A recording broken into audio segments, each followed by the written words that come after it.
সৈয়দনা ইউসুফকে ভাইরা কুয়ার মধ্যে ফেলেছে। বণিক দল সৈয়দনা ইউসুফকে কুয়া থেকে নিয়ে মিশরে বিক্রি করছে। জানেন না ইউসুফ আলাইহিস সালামের ঘটনা? জানেন, সবাই জানেন। বিক্রি করার পরে মিশরের সেকেন্ড ইন পজিশন সেনাপতি আজিজ মিসর অনেক অনেক টাকা দিয়ে তাকে কিনে নিয়ে জুলাইখার হাতে দিয়েছে। কার হাতে? জুলাইখার নামও জানেন? জুলাইখার হাতে দেওয়ার পরে জুলাইখা তারা নিজের ছেলের মতো মানুষ করতে শুরু করেছে। কিন্তু সৈয়দনা ইউসুফ যখন যুবক হয়ে গিয়েছে, ওনার চেহারা এত সুন্দর ছিল, জুলাইখা নিজেই ইউসুফের প্রেমে পড়ে গিয়েছে। নাউজুবিল্লাহ পড়েন। জুলাইখা বলে, ইউসুফ আমি তোমারে ভালোবাসি। ইউসুফ কয়, আমি আল্লাহরে ভালোবাসি। জুলাইখা বলে, ইউসুফ আমি তোমার সাথে প্রেম করতে চাই। ইউসুফ বলে, আমি কার সাথে প্রেম করতে চাই? প্রেমের কথা কি বললেই হয়? বেটা বলে হইতে হবে না? প্রেম তো চরের জমি নয়, জবরদখল করে হয়। প্রেমের দখল নিতে হলে প্রেমেই নিতে হয়, ঠিক কি না? জুলাইখা বলে, আমি তোমারে ভালোবাসি, আমি তোমার প্রেমে হাবুডুবু খাই। ইউসুফ বলে, আমি কারে ভালোবাসি? কোনোভাবেই ইউসুফরে রাজি করাতে পারে না। জুলাইখার একটা দাসী ছিল, দাসীর নাম কালিমামা। জুলাইখা কালিমামারে বলে, ও কালিমামা, কোনোভাবেই ইউসুফরে বুঝাতে পারলাম না। একটা কাজ করবা, আজ রাত 12টার দিকে আমার গোপন কক্ষে নিয়ে আসবা। ওই গোপন কক্ষে যেতে বড় বড় 60টা দরজা পার হইতে হয়। কয়টা? 60টা দরজায় বড় বড় 60টা তালা লাগাবা। তারপরে ইউসুফরে আমার কাছে নিয়ে আসবা। ওই প্রাসাদটা আমি নিজে দেখে এসেছি, যে প্রাসাদের মধ্যে সাইয়েদনা ইউসুফ আলাইহিস সালাম আর জুলাইখার এই ঘটনাটা ঘটেছে। মিশরে একটা থানা আছে, ওই থানার নাম বাদরিশিন। ওই বাদরিশিন থানায় একটা এলাকা আছে নাম আজিজিয়া।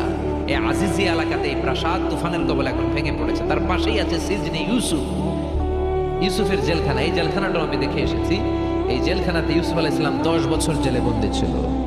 মিশর একটা পাহাড় আছে, তুর পাহাড়। যে তুর পাহাড়ের উপরে উঠে সাইয়েদনা মুসা আলাইহিস সালাম 2বার আল্লাহর সাথে কথা বলেছেন, অনেকবার আল্লাহর সাথে কথা বলেছেন। ওই তুর পাহাড়ে আমি 2বার উঠেছি। ওইটার উপর একটা মসজিদ আছে, একটা গির্জা আছে, একটা সিনাগগ আছে। 3 ধর্মের লোকদের কাছে ওইটা পবিত্র জায়গা, সবাই যায়।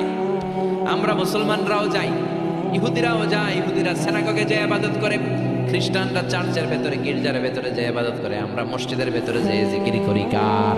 আল্লাহ।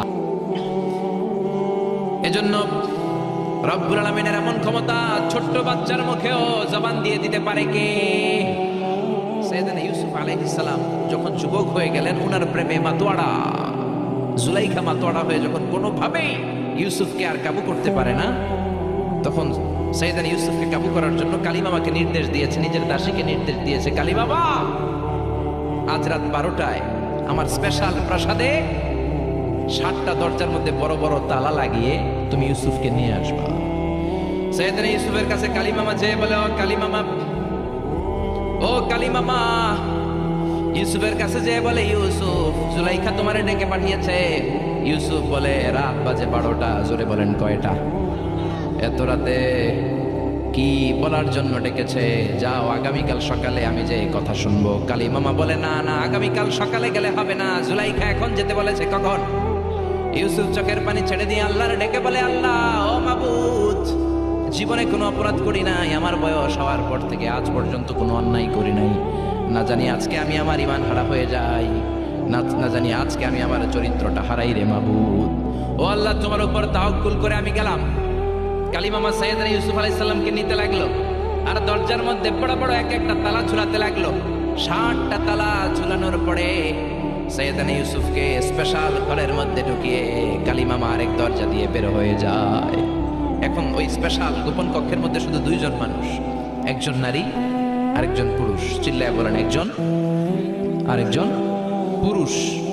জুলাইখা আর ইউসুফ। জুলাইখা বলে, ও ইউসুফ, বাঁচার কোনো মাধ্যম নাই, যে কোনো ভাবেই হোক আজকে আমি আমার মনোরঞ্জন করেই ছাড়বো, যেমন করেই হোক তোমার প্রেম আমি হাসিল করে ছাড়বো।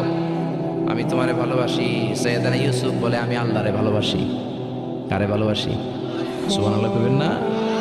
জুলাইখা বলে, আমি তোমারে ভালোবাসি। সাইয়েদনা ইউসুফ বলে, ও জুলাইখা, আমি আল্লাহরে ভালোবাসি। একের পর এক জুলাইখা তার দেহের কাপড় খুলতে শুরু করেছে, নিজেকে উপস্থাপন করতে শুরু করেছে। আল্লাহর নবী ইউসুফ ডান দিকে দৌড় দেয়, আবার বাম দিকে দৌড় দেয়। জুলাইখা বলে, ইউসুফ, বাঁচার কোনো মাধ্যম নাই, কারণ বড় বড় 60টা তালা 60টা দরজার ভেতরে আছে না নাই? আরো জোরে বলেন, আছে না নাই? পালানোর কোনো মাধ্যম নাই, যে কোনো ভাবেই হোক আমার হাতে তোমার ধরা দিতে হবে। সাইয়েদনা ইউসুফ চোখের পানি ছেড়ে আল্লাহরে ডেকে বলে, আল্লাহ জীবনে কোনো অপরাধ করি না, এই বিপদ থেকে তুমি আমারে বাঁচাও। আল্লাহ বললেন জিব্রাইল যাও যাও তাড়াতাড়ি তুমি ইউসুফের কাছে যাও, আমার নবী ইউসুফরে বাঁচাও। আমার নবী ইউসুফের কানের সামনে যে বলো ইলা নাহিয়াতিল বাব, দরজার দিকে দৌড়াও। কোন দিকে? আরো জোরে বলেন কোন দিকে? ইলা নাহিয়াতিল বাব, দরজার দিকে দৌড়াও। সাইয়েদনা জিব্রাইল বলে আমি পৃথিবীতে আমার পুরো জীবনে মাত্র কয়েকটা সময়ে খুব দ্রুত বাতাসের বেগে নেমে এসেছি। এর মধ্যে ওই দিন যেদিন ইউসুফের কাছে ঈমান বাঁচানোর জন্য আল্লাহ আমারে পাঠিয়েছিল। আরেকদিন হচ্ছে যে দিন ইসমাইলকে বাঁচানোর জন্য আল্লাহ আমারে দুম্বা দিয়ে পাঠিয়েছিল। আল্লাহু আকবার। সাইয়েদনা ইব্রাহিম সাইয়েদনা ইসমাইলকে জবাই করার জন্য বড় একটা তলোয়ার নিয়ে যখন কুরবানি করতে শুরু করলো, আল্লাহ বললেন ও জিব্রাইল জান্নাত থেকে দুম্বা নিয়ে তাড়াতাড়ি দুনিয়ায় ছুটে যা, আমার ইসমাইলের গলার একটা পশমও যাতে না কেটে যায়। সাইয়েদনা জিব্রাইল বাতাসের বেগে আল্লাহু আকবার আল্লাহু আকবার আল্লাহু আকবার বলতে বলতে দুম্বা নিয়ে চলে এসেছিলেন। তিনি বলেন আমি এই সময়টাতে সবচেয়ে দ্রুত বেগে জমিনে নেমেছি, আবার সাইয়েদনা ইউসুফের ঈমান বাঁচানোর জন্য আমি দ্রুত নেমেছি। আল্লাহু আকবার। সাইয়েদনা ইউসুফ চোখের পানি ছাড়ে জিব্রাইল কানের কাছে এসে বলো ইউসুফ ইলা নাহিয়াতিল বাব, আল্লাহ বলছে দরজার দিকে দৌড়ান। সাইয়েদনা ইউসুফ বলে জিব্রাইল দরজার মধ্যে তো বড় বড় তালা লাগানো। জিব্রাইল বলে ও ইউসুফ আমি জানি না, আল্লাহ শুধু এই মেসেজটা দিয়েই আমারে পাঠিয়েছে, দরজার দিকে দৌড়াও। সাইয়েদনা ইউসুফ আল্লাহর উপর তাওয়াক্কুল করে দরজার দিকে দৌড়ালেন। জুলাইখা মনে মনে হাসে। জুলাইখা বলে দরজায় তালা আছে না নাই? ওই তালা খুলে দেওয়ার সাধ্য আমার আল্লাহর আছে না নাই? সাইয়েদনা ইউসুফ যখন প্রথম দরজার কাছে যায়, কি আজীব তামাশা, প্রথম দরজার কাছে যাওয়ার সাথে সাথে এই মুহূর্তের মধ্যে টাস টাস করে প্রথম দরজার তালা খুলে যায়। কোরআনের ভেতরে এই ঘটনা আছে না নাই? ওয়া গাল্লাকাতিল আবওয়াব ওয়া ক্বালাত হাইতা লাক ক্বালা মাআদাল্লাহ। 60টা দরজায় 60টা তালা মেরেছে। তিনি দৌড়াতে লাগলেন, একটার পর একটা দরজার তালাগুলো খুলে দিতে লাগলো। কে? মুসার মতো ঈমান হলে রাস্তা হবে সাগর জলে, ইউসুফের মতন ঈমান হলে একে একে দরজা খুলে। ইব্রাহিমের মতন ঈমান যদি আজও থাকে বিদ্যমান, অগ্নিকুণ্ডে দেখতে পাবে খুবসুরতে ফুলবাগান। সুবহানাল্লাহ।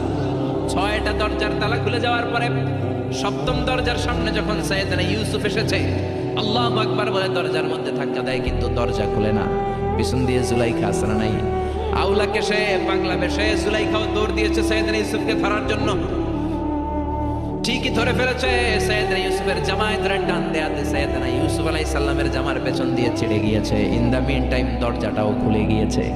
দরজা খুলে যাওয়ার পরে দুইজন তাকিয়ে দেখে আজিজে মেসের দাঁড়ালো, জুলাইখার স্বামী দাঁড়ালো। জুলাইখার স্বামী এই দৃশ্য দেখে তো অবাক। খিরে রাত বাজে 2টা, ইউসুফ হাঁপাচ্ছে ঘামাচ্ছে, আর জুলাইখার দেহের কাপড় চোপড়ের অবস্থা ভালো না। কি ঘটনা ঘটেছে আমার বলো। ফালিয়াতাকাল্লাম আহাদুকুমা শাইআন, দুজনের একজন আমাকে কিছু তো বলো।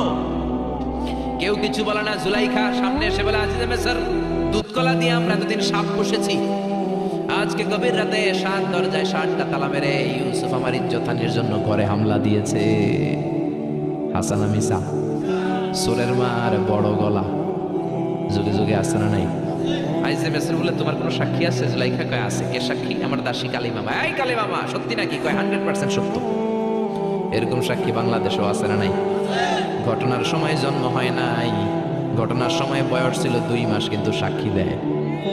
ওই সাক্ষীর উপর ভিত্তি করে রায় হয়, ওই সাক্ষীর উপর ভিত্তি করে বিচার হয়, ওই সাক্ষীর উপর ভিত্তি করে জেল হয়, ফাঁসি হয়। আছে না নাই? জোরে বলো না, ছেড়ে নাই। আইজে মেসর বলে ও ইউসুফ কেমন করে এই কাজ করলা? তোমার মৃত্যুদণ্ড দেয়া হবে, এখনই মৃত্যুদণ্ড দেয়া হবে। জল্লাদের কাছে তোমার যাওয়ার দরকার নাই, জল্লাদ তোমার সামনে এসে এখনই তোমার ঘাড় কেটে ফেলবে, মাথাটা দেহ থেকে আলাদা করে দিবে। তোমার কোনো সাক্ষী থাকলে বলো। সাইয়েদনা ইউসুফ বলে আমার কোনো সাক্ষী নেই। আল্লাহ বলেন জিব্রাইল তাড়াতাড়ি যা, ইউসুফের কানের কাছে যে বল জুলাইখার খালাতো বোন গতকাল প্রাসাদে বেড়াতে এসেছে। জুলাইখার খালাতো বোনের ছোট্ট একটা 2 মাসের দুধের বাচ্চা, ওইটার নাম হলো কিসিন। ইউসুফ তুমি হাত তুলে বলো কিসিন বলো আমার সাক্ষী। সুবহানাল্লাহ। আইজে মেসর বলে আর তুরিদু আন তাসখারা মিন্নি, ইউসুফ এটা তুমি কি বলো? কিসিন কেমনে সাক্ষী দেবে? বয়স মাত্র 2 মাস, দুধ খায়, মায়ের কোলে কাঁদে। ইউসুফ বলে আমি এত কিছু জানি না, কিসিন আমার সাক্ষী। কিসিনকে আনা হলো। সাইয়েদনা ইউসুফ কিসিনের মাথায় হাত বুলায় আর বলে ও কিসিন ইশহাদি বিল হক, আল্লাহর নামে তুই সত্য সাক্ষী দে। ছোট্ট 2 মাসের দুধের বাচ্চা কিসিন বড়দের মতো কথা বলতে শুরু করলো, বলতে আরম্ভ করলো ইন কানা কামিসুহু কুদ্দা মিন কুবুলিন। সুবহানাল্লাহ পড়েন।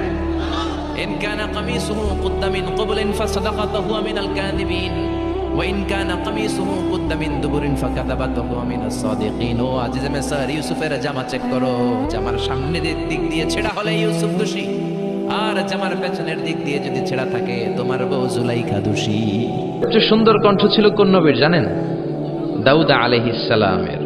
উনি আকাবা উপসাগরের তীরে বসে জাবুর কিতাব তেলাওয়াত করতেন। আল্লাহ তাআলা আমাদের কুরআন আল কারীমের ভেতরে 114টা সূরা দিয়েছেন, আর দাউদ আলাইহিস সালামের জাবুর কিতাবে 150টা ছড়া দিয়েছেন। ছড়া আমাদেরকে দিয়েছে আল্লাহ, সূরা উনারে দিয়েছে ছড়া। তো উনি ওনার গলায় যত সুর ছিল সব সুরের ঝংকার তুলে আকাবা উপসাগরের পাশে বসে উনি ছড়া গান, ইসলামিক ছড়া গানগুলো তিনি তেলাওয়াত করতেন।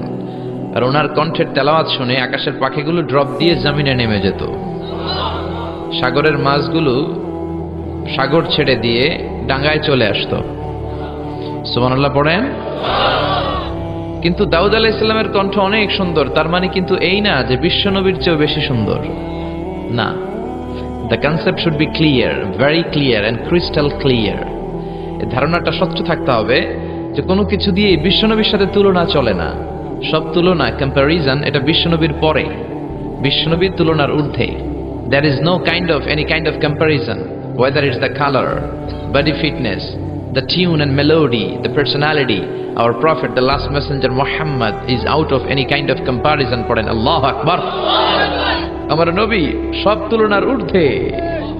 এটা চেহারার দিক থেকে হোক, গায়ের শক্তির দিক থেকে হোক, গলার সুরের দিক থেকে হোক, আর ব্যক্তিত্বের দিক থেকে হোক, কোন নবীর সাথে আমার নবী, বিশ্বনবী, পেয়ারা নবী মুহাম্মদুর রাসূলুল্লাহ সাল্লাল্লাহু আলাইহি সাল্লামের সাথে কি কোনো তুলনা চলে? জোরে বলেন। দাউদ আলাইহিস সালামের কণ্ঠ ছিল বড় মিষ্টি, তবে বিশ্বনবীর চাইতে মিষ্টি নয়। বিশ্বনবীর কণ্ঠ ছিল পাগল করা। কারে আব্দুল বাসিত ইবনে আব্দুস সামাদের তেলাওয়াত শুনে পৃথিবী পাগল হয়ে যায়।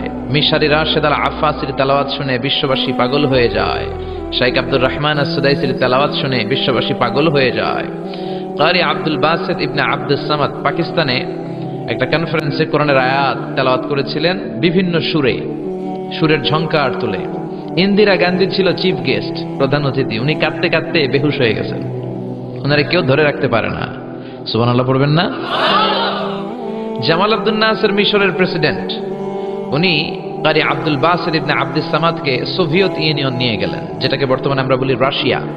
রাশিয়াতে যাওয়ার পরে সেখানে সব কমিউনিস্ট লিডার রাতের বেলা তাদের ডিনার হবে, নৈশ ভোজ হবে, এবং খাওয়া শেষে ড্রিঙ্কস হবে, অ্যালকোহল, রেড ওয়াইন মানে লাল মদ খাবে, আর দুনিয়াকে মজা লেলো দুনিয়া তোমারই হবে। তো জামাল আব্দুল নাসের সাথে যত মন্ত্রী গিয়েছিল সবাইকে পরিচয় করায় দিচ্ছে, এটা আমার ফিনান্স মিনিস্টার, এটা ডিফেন্স মিনিস্টার, এটা হোম মিনিস্টার, এটা এই মিনিস্টার, সেই মিনিস্টার। তো যখন আব্দুল বাসেদ, উনি আবার প্যান্ট শার্ট টাই পরতেন না, জুব্বা পরতেন, ঢোলা জুব্বা। তো উনাকে জিজ্ঞেস করলো এই লোকটাকে। তো জামাল আব্দুল নাসের পরিচয় করে দিচ্ছে উনি আমাদের কারি, উনি কোরআন তেলাওয়াত করে, আমাদের ধর্মীয় গ্রন্থ আবৃত্তি করে। তো কমিউনিস্ট লিডার বলে এটা আবার কোন জিনিস? কারি আবার কি? তোমাদের কিতাব আবৃত্তি করে, এটা আবার কি? বলতেছে আমাদের প্রোগ্রামে তোমরা যেমনি বেলি ড্যান্স দেখো, নাচানাচি দেখো, আমাদের বিভিন্ন প্রোগ্রামে আমরা কোরআনের তেলাওয়াত শুনি। আর এই কারি মিশরের সর্বশ্রেষ্ঠ কারি। তো রাশিয়ার কমিউনিস্ট নেতারা বললো তাহলে আজকের রাতে আমাদের বেলি ড্যান্স না হোক, আজকের রাতে, রাতের খাবারের পরে তোমাদের এই কারি আমাদেরকে একটু তেলাওয়াত শোনাক। তো আব্দুল বাসিত ইবনে আব্দুস সামাদ রে জামাল আব্দুল নাসের বলল আপনি একটু তেলাওয়াত করবেন, সবাই যখন মদ খাবে আপনি একটু তেলাওয়াত করবেন। মদ খেয়ে নারী পুরুষ একসাথে ডান্স করার কথা ছিল, তো ডান্স বন্ধ হয়েছে আপনার তেলাওয়াতের কারণে, আপনি তেলাওয়াত করবেন। তা আব্দুল বাসিত ইবনে আব্দুস সামাদ উনি চোখ বন্ধ করলেন আর আল্লাহরে বললেন, আল্লাহ আমি তোমার কোরআনকে, আমার কণ্ঠে যত সুর আছে সব সুরকে উজাড় করে দিয়ে তেলাওয়াত করব, তুমি আমার তেলাওয়াত দিয়ে এই কমিউনিস্ট নেতাদের হৃদয়টারে নরম করে দিও। উনি চোখ বন্ধ করে তেলাওয়াত করতে লাগলেন এবং তেলাওয়াত করা অবস্থায় তিনি চোখ বন্ধ রাখা অবস্থায় তেলাওয়াত করলেন। এটা বানিয়ে বলছি না, ওনার একটা ইন্টারভিউতে উনি নিজেই বলেছেন। তো তেলাওয়াত শেষে যখন উনি চোখ খুললেন দেখলেন যত নেতা আছে সব মদ রেখে দিয়ে কাঁদতে শুরু করেছে। তো জামাল আব্দুল নাসের বললেন আপনারা কাঁদেন কেন? তারা বলতে শুরু করলো আসলে তোমাদের এই আবৃত্তিকারও কি আবৃত্তি করতেছে আমরা কিছুই বুঝি না, এর অর্থ বুঝি না, এর মানা বুঝি না, এটার সিগনিফিকেন্স বুঝি না। কিন্তু দেখলাম এই তেলাওয়াতের সাথে সাথে আমাদের হৃদয়টা ঠান্ডা হয়ে যাচ্ছে। আমাদের হৃদয়ে অনেক জ্বালা, অনেক দুঃখ কষ্ট, আর এগুলোকে ভুলে থাকার জন্য আমরা রাতে মদ খাই। কি খাই? এরকম আবৃত্তিকারক যদি আমাদের দেশে থাকতো, আমরা মদ ছেড়ে দিয়ে রাতে এই আবৃত্তি শুনতাম। চিল্লায় পড়েন আল্লাহু আকবার। ওই কোরআন আজও আছে না নাই? কিন্তু সেই কোরআন তেলাওয়াতের মতো সেই কণ্ঠ আমাদের নাই, সেই কোরআন থেকে আমলের মতো ইচ্ছা আমাদের নাই।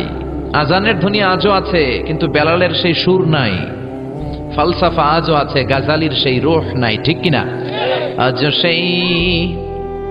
সেই কোরআন আছে, হাদিস আছে, সেই ঈমান আর মানুষ নেই, সেই আলী হায়দার ওসমান নেই। আজানের ধ্বনি আছে আগের মতোই, আজানের ধ্বনি আছে আগের মতোই, বেলালের সেই রূহ নেই, বেলালের সেই রূহ নেই।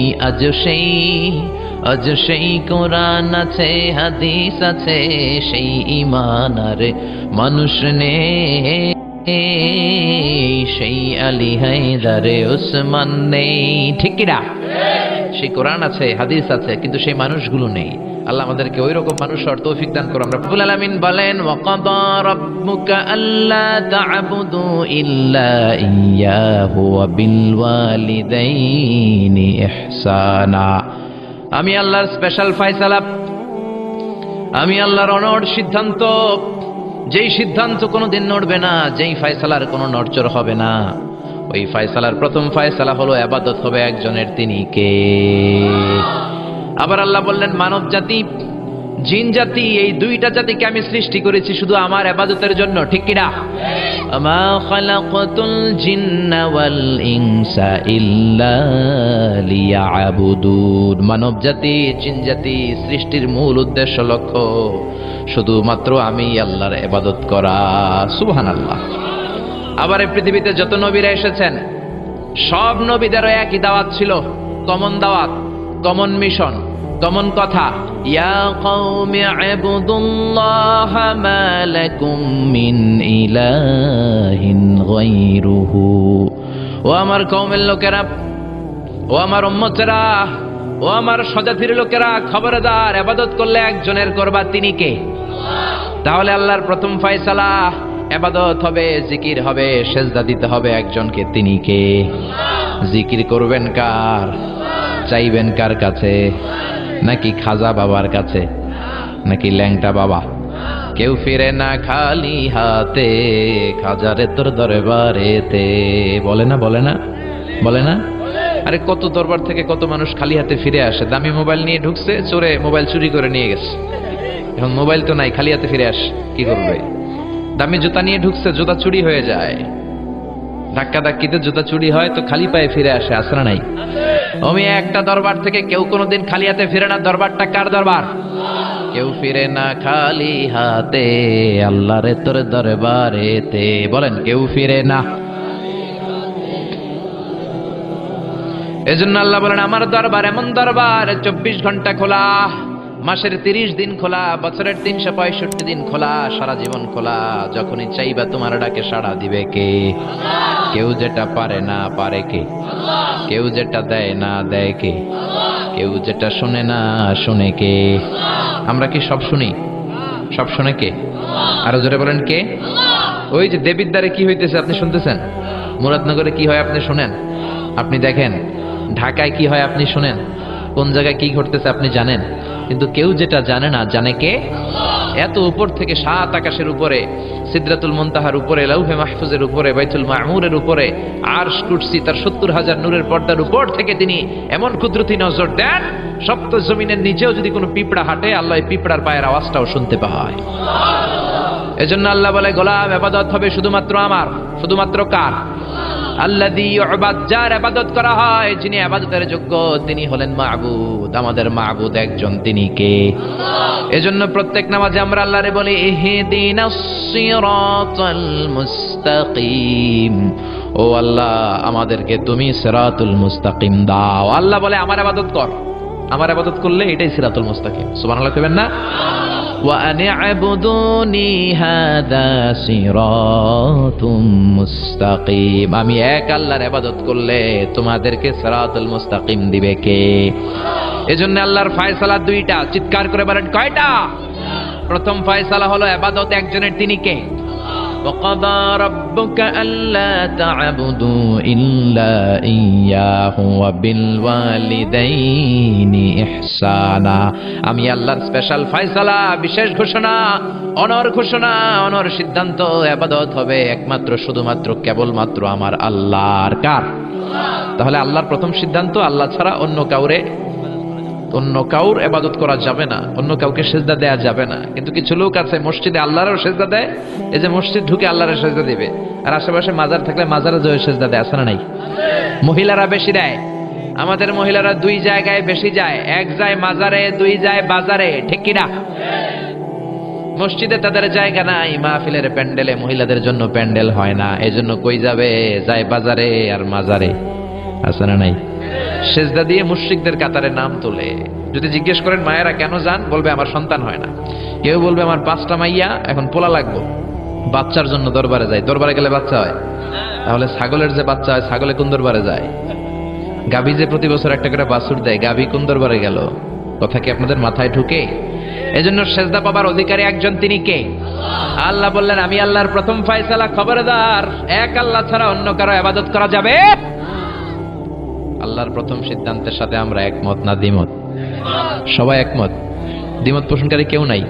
এক দুজন থাকতেও পারে, আছে আছে আছে আছে। তাহলে আসেন দ্বিতীয় সিদ্ধান্তের দিকে, যে আল্লাহ বললেন ওয়া বিল ওয়ালিদাইনি ইহসানা। আমি আল্লাহর দ্বিতীয় সিদ্ধান্ত, যেহেতু প্রথম সিদ্ধান্তের সাথে তোমরা সবাই একমত, এবার আমার দ্বিতীয় সিদ্ধান্ত শোনো। ওয়া বিল ওয়ালিদাইনি ইহসানা, মাতা পিতার সাথে ইহসান করবা। কার কথা? ইবাদত হবে আল্লাহর, ইহসান হবে মাতা পিতার। আমরা বললাম আল্লাহ আপনার ইবাদত করব, এটা বুঝলাম, কিন্তু মাতা পিতার সাথে কেমন করে ইহসান করব বুঝিয়ে বলেন। ইহসান কি? আল্লাহ নিজেই ইহসানের ব্যাখ্যা দিচ্ছেন, আল্লাহ নিজেই কোরআনে ইহসানের তাফসীর করছেন। আল্লাহ বললেন ইম্মা ইয়াবলুগান্না ইনদাকাল কিবারা আহাদুহুমা আও কিলাহুমা ফালা তাকুল লাহুমা উফ। ইহসান কাকে বলে? বান্দা শোনো শোনো, তোমাদের মা কিংবা বাবা, একজন কিংবা দুইজন, যখন বার্ধক্যে উপনীত হয়ে যায়, যখন বয়স্ক হয়ে যায়, তাদের কোনো কর্মকাণ্ডে খবরদার নাক ছিটকানো যাবে না, উফ আহ করা যাবে না, উফ শব্দটাও বলা যাবে না। কারণ তুমি তোমার আব্বা আম্মারে কম কষ্ট দাও নাই। তুমি যখন পেশাব করেছো, পায়খানা করেছো, তোমার আব্বা তোমাকে ঘর থেকে বের করে দিয়েছে নাকি? কথা বলেন। শীতের রাতে ডান দিকে নিয়ে তোমার মা তোমারে ঘুমালো, শীতের রাতে ডান দিকে পেশাব করে ভিজিয়ে দিয়েছো, মা তোমারে ঘর থেকে বের করে দেয় নাই, মা তোমারে বাম দিকে রেখেছে, বাম দিকেও পেশাব করছো, মা তখনও বের করে দেয় নাই, বুকের উপরে রেখেছে। রাত 3টার দিকে, মাঘ মাসের শীতে, কনকনে শীতে, বুকের উপরে পেশাব করে মায়ের শাড়িটা ভিজিয়ে দিয়েছো। রাত 3টার দিকে উঠে তোমার মা একটা জামা পরে আবার তোমারে বুকে নিয়ে ঘুমায়। তোমার মা কি তোমারে বের করে দিয়েছে নাকি? পেশাব করে পায়খানা করে ঘরটারে তুমি সারখার করেছো, তারপরে তোমার মা বাবা তোমারে বের করে দেয় নাই, তোমারে ঘর থেকে তাড়িয়ে দেয় নাই, তোমার এতিমখানায় রেখে আসে নাই। তোমার মা বাবা বয়স্ক হওয়ার কারণে তাদের কোনো কর্মকাণ্ডে খবরদার নাক ছিটকাবা না, এমনকি উহ আহ উফ শব্দটাও করা যাবে না। কার কথা?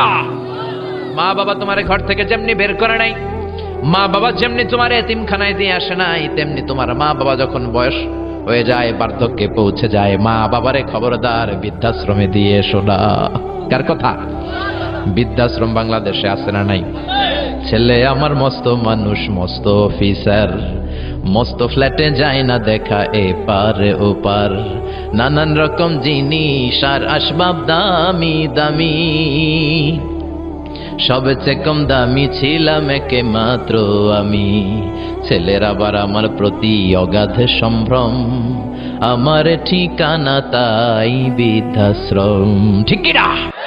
কপাল পর অনেক ডাকাত আছে, মা বাবা বয়স হয়ে যাওয়ার কারণে তাদের কর্মকাণ্ডগুলো আর ভাল লাগে না, মা বাবারে বৃদ্ধাশ্রমে দিয়ে আসে। যেই ছেলে মেয়েগুলো মা বাবারে বৃদ্ধাশ্রমে দেয়, তোদের কপালে বুড়া হইলে বৃদ্ধাশ্রমও জুটবে না, ভাঙ্গা থালা হাতে নিয়ে তুই ভিক্ষা করে খাবি। ঠিক কিনা? এজন্য আল্লাহ বলে ইহসান কারে বলে, শোনো শোনো, ইম্মা ইয়াবলুগান্না ইনদাকাল কিবারা আহাদুহুমা আও কিলাহুমা ফালা তাকুল লাহুমা উফ। মা বাবা একজন কিংবা দুইজন যখন বার্ধক্যে উপনীত হয়ে যায়, খবরদার তাদের কোনো কাজে উফ শব্দটাও করো না। কে বললেন? জোরে বলেন না, কে বললেন? তারা পেশাব করবে, এটা তুমি পরিষ্কার করবা, না পারলে কাউরে দিয়ে করাবা। তারা যেমনি তোমারে বের করে দেয় না, তুমিও বের করে দিতে পারবা না, এটাই ইহসান, ঠিক কি না? এজন্য আল্লাহ বললেন ওয়াবিল ওয়ালিদাইনি ইহসানা, মাতা পিতার সাথে ইহসান করবা, এটা আমার দ্বিতীয় সিদ্ধান্ত। আমরা বললাম আল্লাহ ইহসানের ব্যাখ্যা কি? আল্লাহ বললেন মা বাবা একজন কিংবা দুইজন যদি বয়স্ক হয়ে যায়, তাদের কোনো কাজে নাক ছিটকানো যাবে। 2 নম্বর ইহসানের ব্যাখ্যা, ওয়ালা তানহারহুমা, মা বাবারে ধমক দিও না। মা বাবারে ধমক দেয় এরকম বেয়াদব আছে না নাই? এরকম ডাকাইত আছে না নাই? এই এলাকায় নাই? অন্যান্য সবার সাথে খুব মিষ্টি ভাষায়, ভদ্র, খুব প্রেস্টিজিয়াস লোক, কিন্তু মায়ের সাথে খারাপ আচরণ, ধমকি দিয়ে কথা বলে, ঝিড়কে দিয়ে কথা বলে, মারে ডাকে বুড়ি, বাবারে ডাকে বুড়া, এরকম ডাকাত আছে না নাই? কেমন করে মারে তুমি বুড়ি বলে ডাক দাও? তোমার মা বাবা তো বুড়া বুড়ি হয়েছে তোমার কারণে, তোমারে মানুষ করতে যে তারা তাদের জীবন যৌবন শেষ করেছে, তোমার লেখাপড়া করাতে যে তারা তাদের জমি জমা হারিয়েছে, তোমারে বিদেশে পাঠাতে যে তারা তাদের ভিটে মাটা ছাড়া হয়েছে।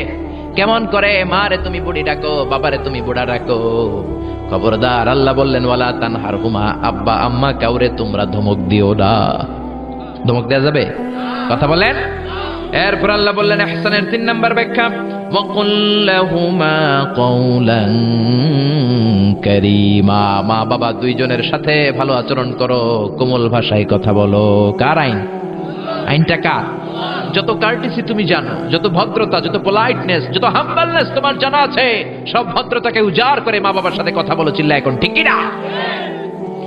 এরপর আল্লাহ বললেন ওয়াখফিদ লাহুমা জানাহায যুল্লি মিনার রাহমাতি ওয়া কুর রাব্বিরহামহুমা কামা রাব্বায়ানি সাগীরা। ওয়াখফিদ লাহুমা জানাহায যুল্লি মিনার রাহমা, রহমতের ডানা মা বাবার দুইজনের জন্য বিছিয়ে দাও। তোমার যত অর্থ আছে মা বাবার জন্য খরচ করো, তোমার যত ক্ষমতা আছে মা বাবা দুইজনের পায়ের সামনে ঢেলে দাও, ঠিক কিনা? আপনার সম্পদ আপনি মা বাবার জন্য ব্যয় করবেন, আপনার ক্ষমতা আছে মা বাবার পায়ের সামনে আপনি ক্ষমতা বিছিয়ে দেন, আপনার জীবনটারে উজালা করে দিবে কে? আর আব্বা আম্মা একজন কিংবা দুইজন যদি এই ক্ষণস্থায়ী দুনিয়া ছেড়ে পড়ে চলে যায়, আব্বা আম্মার কবরের সামনে দাঁড়িয়ে দোয়া কর, রব্বির হামহুমা কামা রাব্বায়ানি সগীরা ওয়া কুর রব্বির হামহুমা কামা রাব্বায়ানি সগীরা। ও আল্লাহ, আব্বা আম্মা দুজন আমরা যখন ছোট ছিলাম, আমাদেরকে যেমনি আদর দিয়ে, সোহাগ দিয়ে, ভালোবাসা দিয়ে আমাদেরকে কাছে টেনে নিয়েছে, আমার আব্বা আম্মা দুইজনকে তুমিও তোমার কাছে আদরের চাদর দিয়ে তোমার কাছে তুমি টেনে নিও। পড়ে না আমিন? আরো জোরে আমিন। এই জন্য আমার আল্লাহর স্পেশাল সিদ্ধান্ত কয়টা? প্রথম সিদ্ধান্ত ইবাদত হবে কার? দ্বিতীয় সিদ্ধান্ত ইহসান হবে কার সাথে?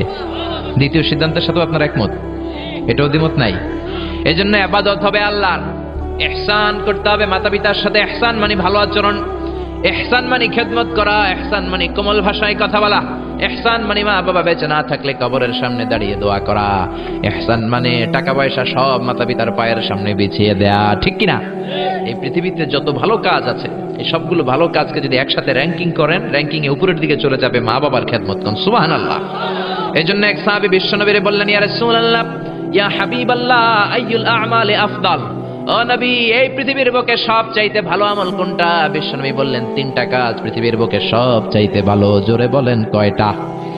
1 নম্বরে সালাতু ফি ওয়াক্তিহা, সময় মতো নামাজ। সময় মতো যদি আজান দেওয়ার সাথে সাথে জামাতে তুমি সালাত আদায় করো, এর চেয়ে ভালো কাজ আল্লাহর জমিনে হতে পারে? তাহলে প্রথম ভালো কাজ হলো সালাত। প্রথম ভালো কাজ কি? কুরবানির ঈদে গরুর গোশতের সাথে যে সালাত খান, ওইটা নাকি? হ্যাঁ, এই মসজিদে যে সালাত আদায় করি, ঠিক কি না? সালাতে কায়েম করো, সালাতে কায়েম করো, হবে সম্মানী তুমি, হবে জান্নাতি তুমি, হবে সম্মানী তুমি, হবে জান্নাতি তুমি, দিবে কাল হাসরে শীতল ছায়া আরশে আজিম, রব্বিয়াল আলা রব্বিয়াল আযীম। আল্লাহু আকবার। এজন্য বিশ্বনবী বললেন 1 নাম্বার ভালো কাজ হলো সময় মতো নামাজ। 2 নাম্বার সবচাইতে শ্রেষ্ঠ কাজ হলো বিররুল ওয়ালিদাইন, মাতা পিতার খেদমত করা। 3 নম্বরে আল জিহাদু ফি সাবিলিল্লাহ, আল্লাহর রাস্তায়, আল্লাহর জমিনকে, আল্লাহর জমিনে আল্লাহর দ্বীন বাস্তবায়নের জন্য, দ্বীনের আন্দোলন করার জন্য, দ্বীনকে প্রতিষ্ঠা করার জন্য জিহাদ করা। ওই জিহাদ হলো 3 নম্বরের ভালো কাজ। তার মানে এই পৃথিবীর শ্রেষ্ঠ আমলগুলোর মধ্যে মা বাবার খেদমতটা আছে না নাই? আবার আরেক হাদিসে বললেন, বিশ্বনবী বললেন, মা বাবার খেদমত করা জিহাদের চাইতেও বেশি সওয়াব। সুবহানাল্লাহ। বাড়িতে যে কইেন, চিল্লায় পড়েন আল্লাহু আকবার। এক সাহাবী আসলো বিশ্বনবীর কাছে, ইয়াস্তাযিনুহুল জিহাদ, এসে বলল, নবী আমারে অনুমতি দেন, আমি জিহাদের ময়দানে যেতে চাই। বিশ্বনবী বললেন, ও সাহাবী, তোমার আব্বা আম্মা কেউ বেঁচে আছে নাকি? সাহাবী বললেন, আছে। বিশ্বনবী বললেন, জিহাদে যাওয়ার দরকার নাই, ফাফিহিমা ফাজাহিদ, ঘরে যাও, বাবা মার খেদমত করো। মা বাবার খেদমত করলে ঘরে বসেই জিহাদের সওয়াব পাবা। আপনার আব্বা আম্মা যদি খুশি হয়, খুশি হয়ে যায় কে? আব্বা আম্মা বেজার হলে বেজার হয় কে? রিদার রাব্বি ফি রিদাল ওয়ালিদ ওয়া সাখাতুর রাব্বি ফি সাখাতিল ওয়ালিদ। আপনার বাবা মা যদি আপনার উপর খুশি হয়ে যায়, রব্বুল আলামিন আরশের উপর থেকে আপনার উপর খুশি হয়ে যায়। সুবহানাল্লাহ বলেন। এজন্য মা বাবার দোয়া নেওয়ার দরকার আছে না নাই? বাবা হলো আমাদের বড় পীর সাহেব, মা হলো সবচেয়ে বড় ওলি। পৃথিবীর সবগুলো ওলি মিলে যদি একটা গ্লাসের পানির মধ্যে পুরো কোরআন খতম করে ফু দেয়, আর আপনার আম্মা জান যদি শুধু বিসমিল্লাহ পরে আরেকটা গ্লাসের পানির মধ্যে ফু দেয়, আল্লাহর কসম আপনার মা যেই গ্লাসের পানিতে ফু দিয়েছে ওই দোয়াটা সবার আগে কবুল হয়ে যাবে। কি বরকত, কি নিয়ামত। ঘরের মধ্যে থুইয়া আমরা কই যাই? ডাব লইয়া, লাউ লইয়া, মুরগি লইয়া, ঠিক কিনা? এজন্য খেদমত করতে হবে মা বাবার, দোয়া নিতে হবে মা বাবার কাছে। অনেক কপাল পোড়া আছে, মাজারে যে মশারি দেয় কিন্তু নিজের বাবারে মশাই কামড়ায়, মারে মশাই কামড়ায়, আছে না নাই? মাজারে মশারি টাঙ্গায় রাখে, ওর বাবারে কামড়াবে। ভন্ডের এক শের, ঠিক কিনা? এই ভন্ডের সাথে, ভন্ডামির সাথে ইসলামের কোন সম্পর্ক? দো দিল বান্দা কালমা চোর, না পায় শ্মশান না পায় ঘোর, দিন থাকিতে আয়রে পথে ছাইড়া দে ভন্ডামি, ভন্ডামি ভন্ডামি ভন্ডামি। এদেশে ভন্ডামি আছে না নাই? এলাকা একটু কম না? নামাজ কালাম পড়ে না, ইবলিশ শয়তানের নানা, আছে না নাই? নামাজ রোজা করে না, ইবলিশ শয়তানের নানা, ধর্মের একখান খুঁটি ধইরা কয়দিন করবা হয়রানি, ভন্ডামি ভন্ডামি ভন্ডামি, ছাইড়া দে ভন্ডামি, ঠিক কিনা? এজন্য এই ভন্ডামির সাথে ইসলামের কোনো সম্পর্ক নাই। অনেক কপাল পোড়া, মাজারে যে মশারি টাঙায় কিন্তু নিজের মায়ের মশাই কামড়ায়, নিজের বাবারে মশাই কামড়ায়, আছে না নাই? পৃথিবীর সবাই মিলে দোয়া করলেও কবুল নাও হতে পারে, কিন্তু মা দোয়া করার সাথে সাথে এই দোয়াটা কবুল করে নেয় কে? এজন্য বিশ্বনবী বললেন, জান্নাত তোমাদের মায়ের পায়ের তলায়, আল জান্নাতু তাহতা আকদামি উম্মাহাতিকুম। ও দুনিয়ার মানুষেরা শোনো শোনো, 8টা জান্নাত আমি তৈরি করে রেখেছি তোমাদের জন্য, আর এই জান্নাতগুলো আছে তোমাদের মায়ের পায়ের তলায়। ওগো মা তুমি এই ধরনের শ্রেষ্ঠ নেয়ামত, তোমারই পদ তলে রয়েছে জান্নাত। ওগো মা তুমি এই ধরনের শ্রেষ্ঠ নেয়ামত, তোমারই পদ তলে রয়েছে জান্নাত। সুবহানাল্লাহ পড়েন। আমি এই পৃথিবীর পুরুষ মানুষগুলোর পায়ের নিচে থাকে জুতা, জুতার নিচে থাকে মাটি আর বালি, আর এই পৃথিবীর মহিলা মানুষদের, মায়েদের পায়ের নিচে আল্লাহর জান্নাত আছে না নাই? জোরে বলেন। তাহলে যেই মায়ের পায়ের নিচে জান্নাত, ওই পায়ের দাম বেশি না কম? এই পৃথিবীটারে 1000 বার বিক্রি করলে বিক্রির টাকা দিয়ে জান্নাতের একটা চেয়ারের দাম হবে? আর যে 8টা জান্নাত মায়ের পায়ের নিচে পড়ে আছে, ওই পা দুইটার দাম আল্লাহর কাছে বেশি না কম? জোরে বলেন। এই জন্য দোয়া চাবেন মায়ের কাছে, দোয়া চাবেন বাবার কাছে, হাদিয়া দিবেন সবার আগে আম্মারে, সবার আগে আব্বারে। চাকরি থেকে বেতনটা পাওয়ার পরে ওইখান থেকে সবার আগে যেই টাকাটা হাতে তুলে দিবেন, ওই টাকাটা মায়ের হাতে দিবেন। কার কাছে? নাকি বউয়ের হাতে? বউয়ের হাতে দিবেন, কিন্তু আগে মায়ের হাদিয়া করবেন, ঠিক কিনা? কারণ বউ গেলে বউ পাওয়া যায়, বন্ধু গেলে বন্ধু পাওয়া যায়, গার্লফ্রেন্ড চলে গেলে গার্লফ্রেন্ড পাওয়া যায়, মা চলে গেলে মা পাওয়া যায় নাকি? জোরে বলে। মা চলে গেলে মা আর ফিরে আসে না। এজন্য বিশ্বনবী বলেন, জান্নাতের 2টা স্পেশাল দরজা আছে। এক দরজার নাম আব্বা, আরেক দরজার নাম আম্মা। এই 2টা দরজা আমাদের ঘরে আছে না নাই? এজন্য বিশ্বনবী বলেন, এই 2টা দরজার সাথে কেমন আচরণ করবা এটা তোমার ডিসিশন। ওমা জান্নাতুকা ওয়া নারুক, মা বাবাই তোমার জান্নাত, মা বাবাই তোমার জাহান্নাম। মা বাবার সাথে যদি ভালো আচরণ করো, 8টা জান্নাতের দরজা খুলে দিবে কে? আর মা বাবার সাথে যদি খারাপ আচরণ করো, জাহান্নাম গুলা তৈরি আছে না নাই? মা বাবা যদি হিন্দু হয়, যদি বৌদ্ধ হয়, যদি খ্রিস্টান হয়, নাস্তিক হয়, তারপরেও মা বাবার সাথে ভালো আচরণ করতে হবে? নাকি হিন্দু হওয়ার কারণে বাদ দিয়ে দিবেন? বাংলাদেশে এরকম অনেক হিন্দু ফ্যামিলি আছে, ওই ফ্যামিলির ছেলে তাফসির মাহফিল আইসা কোরআনের কথা শুনে মুফাসসিরে কোরআনের হাতে হাত রেখে কালিমা পড়ে মুসলমান হয়ে গেছে, আছে না নাই? কিন্তু মা মুসলমান হয় নাই, বাবা মুসলমান হয় নাই। খবরদার, মা বাবা হিন্দু থাকলেও তোমার মা বাবা তার জন্য খরচ করবা, ভালো আচরণ করবা, তার কাছ থেকে আশীর্বাদ নিবা। মা বাবার দোয়া আশীর্বাদ কবুল করে নেয় কে? এটা হিন্দু হোক, বৌদ্ধ হোক, নাস্তিক হোক, কোনো বিষয় না। আসমা বিনতে আবি বকর বিশ্বনবীর শালী। বিশ্বনবীর শালীর নাম কি? আসমা বিনতে আবি বকর। বিশ্বনবীরে বললেন, নবী আনা মুসলিমা, আমি মুসলিমা, আমার আম্মা মুশরিকা, আফাসিলুহা, বুখারীর বর্ণনা। এখন আমি কি করব? আম্মা যদি আমার কাছে আসে, আম্মা জানের সাথে ভালো আচরণ করব নাকি? আম্মা তো মুশরিকা, আমি মুসলিমা। বিশ্বনবী বললেন, খবরদার, মুশরিকা হোক, কাফেরা হোক, সিলিহা, মা বাবার সাথে ভালো আচরণ করো। অবশ্যই তোমার মায়ের দোয়া তুমি নিবে, অবশ্যই তোমার মায়ের সাথে তুমি ভালো আচরণ করবে। চিল্লা এখন ঠিক কিনা? এই পৃথিবীতে অনেক নবী ছিল, যেই নবীদের বাবা ছিল মুশরিক, কাফের, আছে না নাই? সৈয়দনা ইব্রাহিম, গোটা মুসলিম মিল্লাতের পিতা, জাতির পিতা সৈয়দনা ইব্রাহিম আলাইহিস সালাম, উলুল আজমি মিনার রাসূল, জালিল কাদর পয়গম্বর, কিন্তু ওনার আব্বা কালিমা পড়ে মুসলমান হয় নাই। বাবার নাম কি? আযার, মুশরিক, মূর্তি বানাইতো, মূর্তি বানানোর ইন্ডাস্ট্রি ছিল তার বাবা। চিল্লা এখন ঠিক কিনা? তাই বলে কি বাবার সাথে খারাপ আচরণ করছে? বাবার গালি দিছে? ইয়া আবাতি লিমা তা'বুদু মা লা ইয়াসমা'ু ওয়া লা ইউবসিরু ওয়া লা ইউগনি আনকা শাইআ। শ্রদ্ধা সহকারে, সম্মান সহকারে বাবারে নসিহত করেছ, বাবা কেন আপনি ওই মূর্তির পূজা করেন যেই মূর্তি কানে শোনে না, যেই মূর্তি চোখে দেখে না, যেই মূর্তি ভালো মন্দ আপনার কিচ্ছু করতে পারে না, ওই মূর্তির পূজা কেন করেন? সম্মানের সাথে বাবারে দিনের দাওয়াত দিলেন, কিন্তু বাবার সাথে কোনোদিন খারাপ আচরণ করে নাই। সুবহানাল্লাহ। এজন্য আল্লাহ বলেন, আমার ফয়সালা দুইটা। কয়টা? ইবাদত হবে কার আর ইহসান হবে কার সাথে? বিশ্বনবী বললেন, ইহসান করবা না কেন? কারণ এই মা বাবা এমন রহমত, মা বাবার চেহারার দিকে তাকালেই সওয়াব আছে না নাই?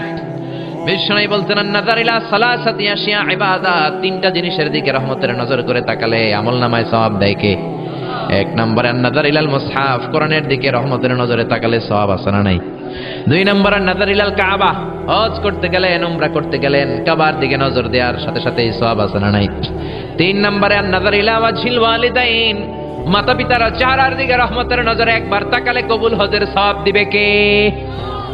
এক সাহাবী বললেন, ও নবী গো, ওয়ালাউ মিআ মাররা, 100 বার যদি আমি আমার আম্মার চেহারার দিকে রহমতের নজরে তাকাই, তাহলে কি 100টা কবুল হজের সওয়াব হবে নাকি? বিশ্বনবী বললেন, নাআম ওয়ালাউ মিআ মাররা, 100 বার নজর করে তাকালে 100টা কবুল হজের সওয়াব হয়ে যাবে। 4 লক্ষ টাকা খরচ করে আপনি হজ করে আসছেন, ওকে হাত দিয়ে বলতে পারবেন যে হজটা কবুল? বলতে পারবেন? কোনো গ্যারান্টি, ওয়ারেন্টি আছে? আছে, আছে। কিন্তু মা বাবার চেহারার দিকে নজর করলে কবুল হজের সওয়াব আমলনামায় দিবে কে? মা বাবা এমন জিনিস, দোয়া করলেই কবুল। মুহূর্তের মধ্যে মায়ের দোয়া কবুল করে কে? মায়ের শুধু দোয়াটাই কবুল না, বদদোয়াটাও কবুল। যদি শুধু দোয়াটা কবুল হইতো তাহলে বলতে পারতাম, আর দোয়া না করলে কি হয়েছে? কিন্তু শুধু দোয়াই না, দোয়াও কবুল, বদদোয়াও, দোয়াও কবুল, বদদোয়াও। এজন্য মা বাবার ছেলে মেয়েদের উদাহরণ হচ্ছে তরমুজ আর ছুরির মতো। মা বাবা হলো ছুরি, ছেলে মেয়ে হলো তরমুজ। তরমুজ নিচে রেখে উপর থেকে ছুরি মারলে তরমুজ কেটে যায়, আবার নিচে ছুরি রেখে উপর থেকে তরমুজ ফেলে দিলেও তরমুজ কেটে যায়। উভয় অবস্থায় তরমুজ কেটে যায়, ছুরির কিছু হয় না, ঠিক কি না? আপনি বুলেট মারলে অনেক সময় বুলেট মিস হতে পারে, নাকি বুলেট মিস হয় না? গুলি মারলে হয় না? হয় না? ড্রোন হামলা করলেন, মিসাইল হামলা করলেন, মিস হতে পারে, কিন্তু মায়ের দোয়া, জোরে বলেন না, মিস হবে। এজন্য বিশ্বনবী বলতেন, সালাসু দাওয়াতিন মুস্তাজাবা, 3 ব্যক্তির দোয়া মুহূর্তের মধ্যে কবুল হয়ে যায়। 1 নম্বরে হলো দাওয়াতুল মুসাফির, মুসাফিরের দোয়া কবুল করে কে? 2 নম্বরে দাওয়াতুল মাজলুম, অত্যাচারিত ব্যক্তির দোয়া কবুল করে কে? 3 নম্বরে দাওয়াতুল ওয়ালিদাইনি লিওয়ালাদিহি, মাতা পিতার দোয়া, যখন মাতা পিতা ছেলে মেয়েদের জন্য দোয়া করে, ওই দোয়াটাও কবুল করে কে? মাতা পিতার দোয়াও কবুল, বদদোয়াও, জোরে জোরে বলেন, দোয়াও কবুল, বদদোয়াও, বদদোয়া করলেও কবুল হয়ে যাবে। বুখারীর বর্ণনা, জুরাইজ নামে এক আল্লাহর ওলি ছিল। আল্লাহর ওলির নাম কি? আরো জোরে বলেন। জুরাইজ নামে এক আল্লাহর ওলি ছিল। বনি ইসরায়েলের অনেক বড় আবেদ, পাহাড়ের উপরে ওনার গির্জা, ওই গির্জার মধ্যে রাত্রিবেলায় তাহাজ্জুদ পড়তে পড়তে আল্লাহর ওলি হয়ে গেছে। ওই গির্জার পাশে ছোট্ট ঘর থাকে তার মা, রাত্রিবেলায় তাহাজ্জুদের নামাজ পড়ছেন। ওমি আর তাহাজ্জুদ ছাড়া আল্লাহর ওলি হওয়া যায় নাকি? আমিনাল লাইলি ফাতাহাজ্জাদ বিহি নাফিলাতান লাকা আসা আন ইয়াবআসাকা রাব্বুকা মাকামাম মাহমুদা। তাহাজ্জুদের নামাজ পড়লে আপনার মর্যাদা বাড়ায় দিবে কে? উনি তাহাজ্জুদের নামাজ পড়তেছেন, রাত 2টা। ওনার মা ডাক দিল, ইয়া জুরাইজ, ও জুরাইজ। জুরাইজ মনে মনে ভাবে, হায় হায়, নামাজেও দাঁড়াইলাম, মায়ও ডাক দিল, এখন কি করি? নামাজ পড়বো না মায়ের ডাকে সাড়া দেব? মনে মনে ভাবলো নামাজটা পড়ে নেই, 2 রাকাতের নামাজ, বেশি সময় লাগবে না। নামাজের পরে মায়ের কাছে যাব, হয়তো মায়ের পিপাসা লেগেছে, পানি খাবে। মায়ের ডাকে সাড়া দেয় নাই। কিছুক্ষণ পর আবার মা তারে ডাক দিল, ইয়া জুরাইজ, ও জুরাইজ। জুরাইজ আবার নামাজ চালিয়ে গেল। মনে মনে ভাবলে একটু পরে যাই, নামাজটা শেষ করেই মায়ের কাছে যাব। মা কিছুক্ষণ পরে আবার ডাক দিল, জুরাইজ। জুরাইজ বলে, হায় হায়, মা তো শুধু ডাকতেই থাকে, নামাজ পড়ে মায়ের কাছে যাব। কিন্তু মায়ের সহ্য হয় নাই, মায়ের মনে কষ্ট চলে আসছে। মা মনে ব্যথা পেয়ে গেছে, ব্যথা পাওয়ার সাথে সাথে বদদোয়া করে ফেলছে। আর ওই বদদোয়া কবুল করে ফেলছে কে? এজন্য মায়ের দোয়াও কবুল, বদদোয়াও। বদদোয়া করেছে, আল্লাহুম্মা লা তুমিতহু ইল্লা আন তুরিয়াহুল মুমিসাত। ও আল্লাহ, কোন বেশ্যা নারীর ফিতনায় না ফেলে তুমি জুরাইজকে মরণ দিও না। বদদোয়াটা কবুল করে নিল কে? কিছুদিন পরে আবার জুরাইজ তাহাজ্জুদের নামাজ পড়তেছে, এক বেশ্যা নারী আসছে, এসে বলে, জুরাইজ দরজা খোলো। নক করতে শুরু করছে। দরজা খোলার পরে জুরাইজকে সে প্রলোভন দিতে শুরু করলো, বললো, দেখো কত সুন্দরী আমি, আমি অনন্য, আমি সুস্নিগ্ধা, আমি প্রিয়ংবদা, আমি সুহাসিনী, সুকেশিনী, সুভাসিনী, অসূর্যম পোষ্যা, মেঘে কালো কেশ, হরিণের মতো ডাগর ডাগর আমার চোখ, দেখো আমি কত সুন্দরী, আসো আমরা প্রেম খেলায় মেতে উঠি। জুরাইজ বলে, আমি আল্লাহরে ভয় পাই, দূর হও, আমার গির্জা থেকে দূর হও। জুরাইজের সাথে সুবিধা করতে না পেরে বেশ্যা পাহাড় থেকে নিচে নেমে এসেছে। বুখারীর হাদিস। নিচে নেমে এসে দেখে এক রাখাল ঘুমায়। কে ঘুমায়? রাখাল রে ঘুম থেকে উঠিয়ে বলে, ও রাখাল, দেখো আমি কত সুন্দরী। রাখাল তার প্রেমের ফাঁদে পড়ে তার সাথে অবৈধ দৈহিক সম্পর্কে লিপ্ত হয়েছে, জেনা করেছে। ব্যভিচারের ফলে এই বেশ্যার পেটের মধ্যে সন্তান দিয়ে দিয়েছে কে? 3 মাসের ব্যবধানে বেশ্যার পেটটা এত বড় হয়ে গেছে। এলাকার লোকেরা বলে, ও মেয়ে, তোর তো বিয়ে হয় নাই, পেট বড় হইল কেন? বাচ্চা পাইলি কই? বেশ্যা বলে, আমার পেটের বাচ্চার বাবা হলে ওই আল্লাহর ওলি জুরাইজ। কথাটা হাসা না মিছা? কত পার্সেন্ট? জোরে বলেন। 100% মিছা? সবাই বলে, হায় হায়, এতদিন মনে করতাম আল্লাহর ওলি, এখন দেখি ভণ্ড। এতদিন পানি পড়ার জন্য যেতাম জুরাইজের কাছে, এখন দেখি ভণ্ড। উপর দিয়ে ফিটফাট, ভিতর দিয়ে সদরঘাট। উপর মে পাক সাফ, আন্দার মে খালাত মালাত। জুরাইজ, আজকে তোর 12টা বাজাবো, দাঁড়া। জুব্বা পড়ে তুমি বুজুর্গি দেখাও, আর রাতের বেলা আকাম কুকাম করো। লাঠি ছোটা নিয়ে সব পাহাড়ের উপরে উঠে গির্জা ভেঙে মেসাকার জুরাইজকে রশি দিয়ে বেঁধে নিচে নামিয়ে এনেছে। ও জুরাইজ, তোর মতো ভণ্ড এলাকায় থাকার দরকার নাই, তোরে ডেথ পেনাল্টি দিব, মৃত্যুদণ্ড। কি দণ্ড? জুরাইজ বলে, হায় হায়, কেন আমার গির্জা ভাঙলা? কেন আমারে মারতেছো, ধরতেছো? জানি না, একটা বারের মতো বলো আমার অপরাধ কি? সবাই বলে, জুরাইজ, তোর মতো ভণ্ড এই তল্লাটে কেউ উড়ায়। জুরাইজ বলে, ঠিক আছে, আমারে মৃত্যুদণ্ড দিও, আগে বলো অপরাধ কি? সবাই বলে, এই বেশ্যা নারীর সাথে তুই পাপ কাজে লিপ্ত হয়েছিস। এই মহিলার পেটের মধ্যে যেই বাচ্চা, ওই বাচ্চার বাবা হলি তুই, জুরাইজ। জুরাই বলে, আল্লাহ, কোন বিপদে তুমি আমারে ফালাইলা? কিছুই তো জানি না আমি, আমার তো কোনো দোষ নাই। বুঝ হওয়ার পর থেকে কোনো পাপ কাজে আমি আল্লাহ লিপ্ত হই নাই, তুমি আমারে বাঁচাও। ও মিয়া, বিপদে পড়লে আমাদেরকে বাঁচায় কে? জুরাইজ বলে, ঠিক আছে, আমারে মৃত্যুদণ্ড দিও, কিন্তু আমার শিরচ্ছেদ করার আগে 2টা রাকাত নামাজ পড়ার সময় দাও। জুরাইজ 2 রাকাত নামাজ পড়ে চোখের পানি ছেড়ে দিয়ে আল্লাহর ডেকে বলে, আল্লাহ, তুমি যদি এক হও, তুমি যদি লাম ইয়ালিদ ওয়া লাম ইউলাদ হও, আজকে আমি 1000 মানুষের সামনে ওই বেশ্যা নারীর পেটের বাচ্চাটারে প্রশ্ন করব, তুমি বাচ্চার মুখের জবান খুলে দিও। ওই বাচ্চার মুখের জবান খুলে দেওয়ার ক্ষমতা আল্লাহর আছে না নাই? শিওর? সন্দেহ লাগে না তো? আল্লাহর এত ক্ষমতা? পেটের একটু বাচ্চা কথা বলবে? পারবে, পারবে, আসলে পারবে। ও আল্লাহ, তুমি যদি এক হও, তুমি যদি সব ক্ষমতার অধিকারী হও রব্বুল আলামিন, আমি বেশ্যার বাচ্চার পেটের দিকে তাকিয়ে নজর করে বলবো, ও বাচ্চা, তুমি কথা বলো, আল্লাহ তুমি ওই পেটের বাচ্চার মুখের জবান খুলে দিও। সুবহানাল্লাহ, সুবহানাল্লাহ, চিল্লায় পড়েন আল্লাহু আকবার। এই পৃথিবীতে 3টা বাচ্চা, কয়টা? একটা মায়ের পেটের ভেতর থেকে, আরেকটা মায়ের কোল থেকে বয়স্ক মানুষের মতো আওয়াজ করে আমাদের মতো কথা বলেছিল। সুবহানাল্লাহ পড়েন। 3টাই শুনবেন নাকি 2টা শুনবেন? 3টাই। এক হচ্ছে সৈয়দনা ইউসুফ। সৈয়দনা ইউসুফকে ভাইয়েরা কুয়ার মধ্যে ফেলেছে। বণিক দল সৈয়দনা ইউসুফকে কুয়া থেকে নিয়ে মিশরে বিক্রি করছে, জানেন না? ইউসুফ আলাইহিস সালামের ঘটনা জানেন? সবাই জানেন। বিক্রি করার পরে মিশরের সেকেন্ড ইন পজিশন সেনাপতি আজিজে মিসর অনেক অনেক টাকা দিয়ে তাকে কিনে নিয়ে জুলাইখার হাতে দিয়েছে। কার হাতে? জুলাইখার নামও জানেন? জুলাইখার হাতে দেওয়ার পরে জুলাইখা তারা নিজের ছেলের মতো মানুষ করতে শুরু করেছে। কিন্তু সৈয়দনা ইউসুফ যখন যুবক হয়ে গিয়েছে, ওনার চেহারা এত সুন্দর ছিল, জুলাইখা নিজেই ইউসুফের প্রেমে পড়ে গিয়েছে। নাউজুবিল্লাহ পড়েন। জুলাইখা বলে, ইউসুফ আমি তোমারে ভালোবাসি। ইউসুফ কয়, আমি আল্লাহরে ভালোবাসি। জুলাইখা বলে, ইউসুফ আমি তোমার সাথে প্রেম করতে চাই। ইউসুফ বলে, আমি কার সাথে প্রেম করতে চাই? প্রেমের কথা কি বললেই হয়? বেটা বলে হইতে হবে না? প্রেম তো চরের জমি নয়, জবরদখল করে হয়। প্রেমের দখল নিতে হলে প্রেমেই নিতে হয়, ঠিক কি না? জুলাইখা বলে, আমি তোমারে ভালোবাসি, আমি তোমার প্রেমে হাবুডুবু খাই। ইউসুফ বলে, আমি কারে ভালোবাসি? কোনোভাবে ইউসুফরে রাজি করাতে পারে না। জুলাইখার একটা দাসী ছিল, দাসীর নাম কালিমামা। জুলাইখা কালিমামারে বলে, ও কালিমামা, কোনোভাবে ইউসুফরে বুঝাতে পারলাম না। একটা কাজ করবা, আজ রাত 12টার দিকে আমার গোপন কক্ষে নিয়ে আসবা। ওই গোপন কক্ষে যেতে বড় বড় 7টা দরজা পার হইতে হয়। কয়টা? 7টা দরজায় বড় বড় 7টা তালা লাগাবা, তারপরে ইউসুফরে আমার কাছে নিয়ে আসবা। ওই প্রাসাদটা আমি নিজে দেখে এসেছি, যে প্রাসাদের মধ্যে সাইয়েদনা ইউসুফ আলাইহিস সালাম আর জুলাইখার এই ঘটনাটা ঘটেছে। মিশরে একটা থানা আছে, ওই থানার নাম বদরেশিন। ওই বদরেশিন থানায় একটা এলাকা আছে নাম আজিজিয়া। এই আজিজিয়া এলাকাতে এই প্রাসাদ তুফানের কবলে এখন ভেঙে পড়েছে। তার পাশেই আছে সিজনে ইউসুফ, ইউসুফের জেলখানা। এই জেলখানাটাও আমি দেখে এসেছি।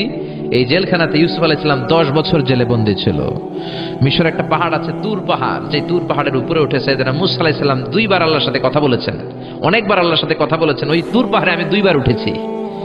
ওইটার উপর একটা মসজিদ আছে, একটা গির্জা আছে, একটা সিনাগোগ আছে। 3 ধর্মের লোকদের কাছে ওইটা পবিত্র জায়গা, সবাই যায়।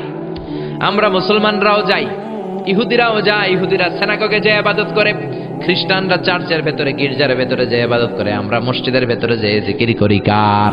লা ইলাহা লা ইলাহা ইল্লাল্লাহু মুহাম্মাদুর রাসূলুল্লাহ সাল্লাল্লাহু আলাইহি ওয়াসাল্লাম। এজন্য রব্বুল আলামিনের এমন ক্ষমতা, ছোট্ট বাচ্চার মুখেও জবান দিয়ে দিতে পারে কে? সাইয়েদনা ইউসুফ আলাইহিস সালাম যখন যুবক হয়ে গেলেন, উনার প্রেমে মাতোয়ারা।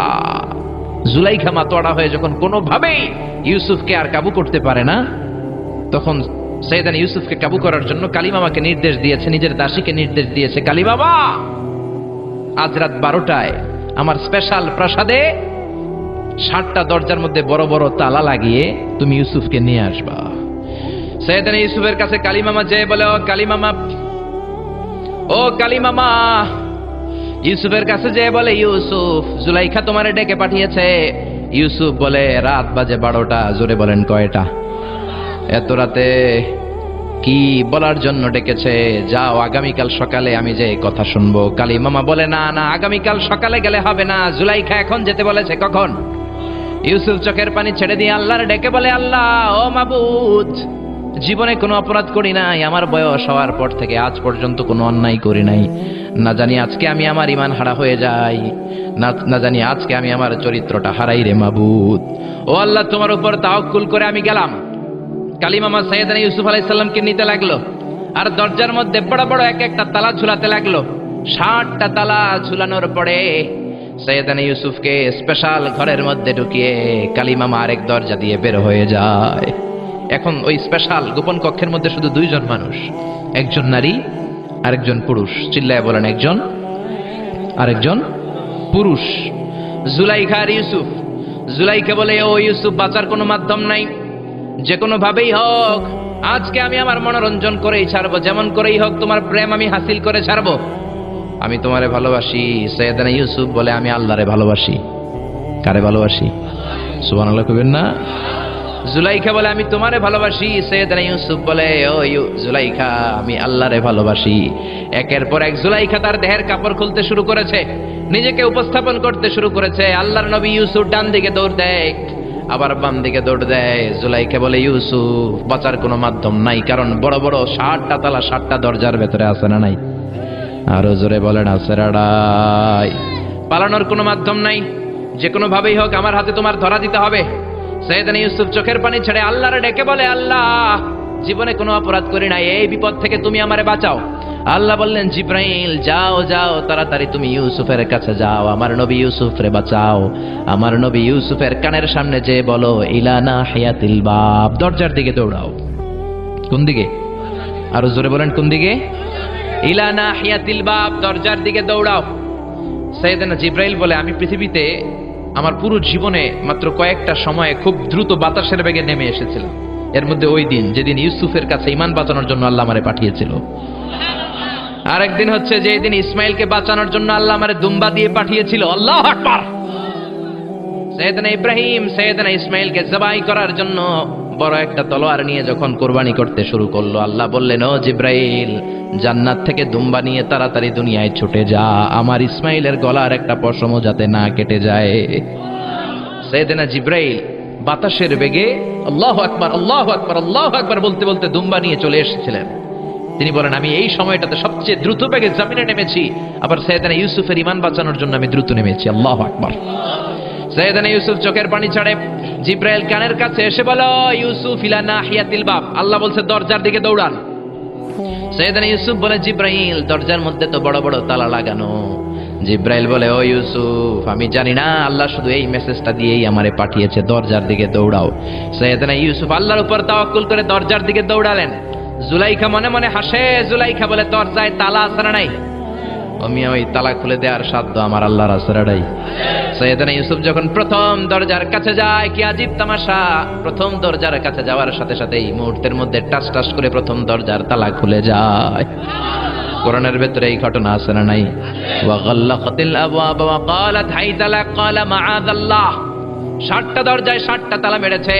তিনি দৌড়াতে লাগলেন, একটার পর একটা দরজার তালাগুলো খুলে দিতে লাগলো কে?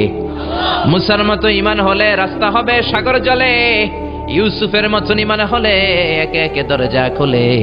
ইব্রাহিমের মতন ঈমান যদি আজও থাকে বিদ্যমান, অগ্নিকুণ্ডে দেখতে পাবে খুবসুরত এক ফুলবাগান। সুবহানাল্লাহ। 6টা দরজার তালা খুলে যাওয়ার পরে 7ম দরজার সামনে যখন সাইয়েদনা ইউসুফ এসেছে, আল্লাহু আকবার বলে দরজার মধ্যে ধাক্কা দেয়, কিন্তু দরজা খুলে না। পিছন দিয়ে জুলাইখা আছে না নাই? আউলাকে সে পাগলা বেশে জুলাইখাও দৌড় দিয়েছে সাইয়েদনা ইউসুফকে ধরার জন্য। ঠিকই ধরে ফেলেছে। সাইয়েদনা ইউসুফের জামায় ধরে টান দেয়াতে সাইয়েদনা ইউসুফ আলাইহিস সালামের জামার পেছন দিয়ে ছিঁড়ে গিয়েছে। ইন দা মিন টাইম দরজাটাও খুলে গিয়েছে। দরজা খুলে যাওয়ার পরে দুইজন তাকিয়ে দেখে আজিজে মেসের দাঁড়ানো, জুলাইখার স্বামী দাঁড়ানো। জুলাইখার স্বামী এই দৃশ্য দেখে তো অবাক। কিরে রাত বাজে 2টা, ইউসুফ হাঁপাচ্ছে ঘামাচ্ছে, আর জুলাইখার দেহের কাপড় চোপড়ের অবস্থা ভালো না। কি ঘটনা ঘটেছে আমার বলো। ফালিয়াতাকাল্লাম আহাদুকুমা শাইআন, দুজনের একজন আমাকে কিছু তো বলো। কেউ কিছু বলে না। জুলাইখা সামনে এসে বলে আজিজে মেসর দুধকলা দিয়ে আমরা এতদিন সাপ পুষেছি, আজকে গভীর রাতে 7 দরজায় 60টা তালা মেরে ইউসুফ আমার ইজ্জতহানির জন্য ঘরে হামলা দিয়েছে। হাসান মিসা সোরের মার বড় গলা, যুগে যুগে আছে না নাই? আজিজে মেসর বলে তোমার কোনো সাক্ষী আছে? জুলাইখা কয় আছে। কে সাক্ষী? আমার দাসী কালী মামা। এই কালী মামা সত্যি নাকি? কয় 100% সত্য। এরকম সাক্ষী বাংলাদেশও আছে না নাই? ঘটনার সময় জন্ম হয় নাই, ঘটনার সময় বয়স ছিল 2 মাস, কিন্তু সাক্ষী দেয়। ওই সাক্ষীর উপর ভিত্তি করে রায় হয়, ওই সাক্ষীর উপর ভিত্তি করে বিচার হয়, ওই সাক্ষীর উপর ভিত্তি করে জেল হয়, ফাঁসি হয়। আছে না নাই? জোরে বলো না ছেড়ে নাই।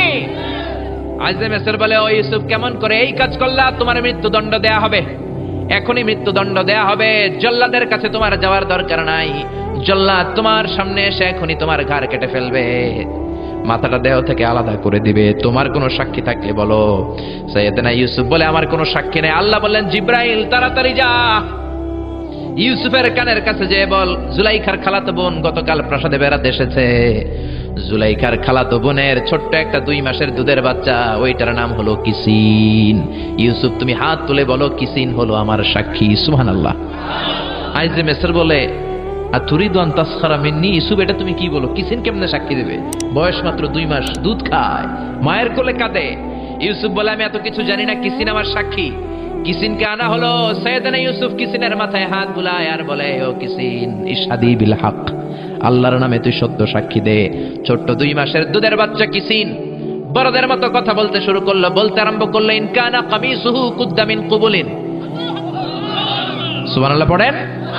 ইন কানা কামিসুহু কুদ্দা মিন কুবুলিন ফাসাদাকাতু হুয়া মিনাল কাযিবিন ওয়া ইন কানা কামিসুহু কুদ্দা মিন দুবুরিন ফাকাযাবাতু হুয়া মিনাস সাদিকিন। ও আজিজে মিসর, ইউসুফের জামা চেক করো, জামার সামনের দিক দিয়ে ছেঁড়া হলে ইউসুফ দোষী, আর জামার পেছনের দিক দিয়ে যদি ছেঁড়া থাকে তোমার বউ জুলাইখা দোষী। জামার কোন দিক দিয়ে ছেঁড়া? জোরে বলেন। ছোট্ট কিসিনের সাক্ষীর মাধ্যমে সাইয়েদনা ইউসুফকে বাঁচায়া দিল কে? আরো জোরে বলেন কে?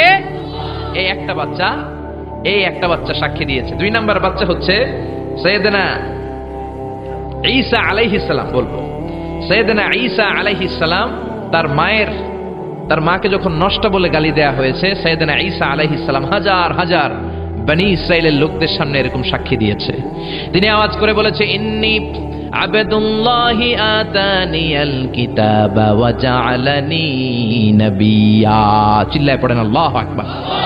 এই এক হচ্ছে কিসিন, 2 হচ্ছে সাইয়েদনা ঈসা, 3 হচ্ছে জুরাইজের সময় ওই মায়ের পেটের বাচ্চা। মনে আছে না ভুলে গেছেন বোধহয়? মনে আছে? আছে। জুরাইজ বলে আমাকে হত্যা করার আগে 2 রাকাত নামাজ পড়তে দাও। 2টা রাকাত শুধু নামাজ পড়বো, 2 রাকাত নামাজ পড়ে আমি আল্লাহর কাছে দোয়া করব। নামাজ পড়ে হাজার হাজার মানুষের সামনে বললেন, বেশ্যারে ডাকো। বেশ্যার সামনে আসার পরে আল্লাহর ওলি জুরাইজ বলে, ও বেশ্যার সামনে আসো, তোমার পেটের বাচ্চার স্বামীকে? কয় আপনি। এবার পেটের বাচ্চাটারে ইঙ্গিত করে বলে, ও পেটের বাচ্চা, এক আল্লাহ যদি থেকে থাকে তুমি বলো তোমার বাবাকে। হাজার হাজার মানুষকে সাক্ষী রেখে ওই বেশ্যার পেটের ভেতর থেকে ছোট্ট বাচ্চা কথা বলতে শুরু করলো, আনতালাস্তা আবি, আবি হুয়া রাইল গানাম, আপনি আমার বাবা নন, ওই যে সিপাই দাঁড়ায় আছে ওই রাখাল হলো আমার বাবা। চিল্লায় পড়েন আল্লাহু আকবার। আরো জোরে পড়েন আল্লাহু আকবার। এজন্য মায়ের বদদুয়ার কারণে জুরাইজের রক্ষা পায় নাই, জুরাইজের মান সম্মানও শেষ। চিল্লায় কোন ঠিক কিনা? এজন্য মা বাবা দোয়া করলেও কবুল, মা বাবা বদদুয়া করলেও কবুল, মা বাবা দোয়া করলেও কবুল হয়, বদদুয়া করলেও কবুল হয়। এজন্য আমার আল্লাহর ফয়সালা 2টা। জোরে বলেন কয়টা? আরো জোরে বলেন কয়টা? এক হলো ইবাদত হবে একজনের, তিনি কে? আর ভালো আচরণ করতে হবে মা বাবার সাথে, দোয়া নিতে হবে মা বাবার কাছ থেকে। রাজি আছেন? সবাই রাজি আছেন? এজন্য আমার আল্লাহর স্পেশাল ফয়সালা কয়টা? আরো জোরে বলেন না। 2টা ফয়সালা। ইবাদত একজনের হবে, তিনি কে? আর ইহসান হবে মা বাবার। ইহসান কার? এজন্য মা বাবার কাছ থেকে দোয়া নেওয়ার দরকার আছে না নাই? রাজি আছেন? যদি মা বাবার সাথে ঝগড়া হয়ে থাকে কি করবেন? আজকে মাহফিলের পরেই পা ধরে ক্ষমা চাইবেন। আজকে মাহফিলের পরেই পা ধরে ক্ষমা চাইবো। মা বাবার কাছে পা ধরে ক্ষমা চাওয়াতে কোনো লজ্জা আছে?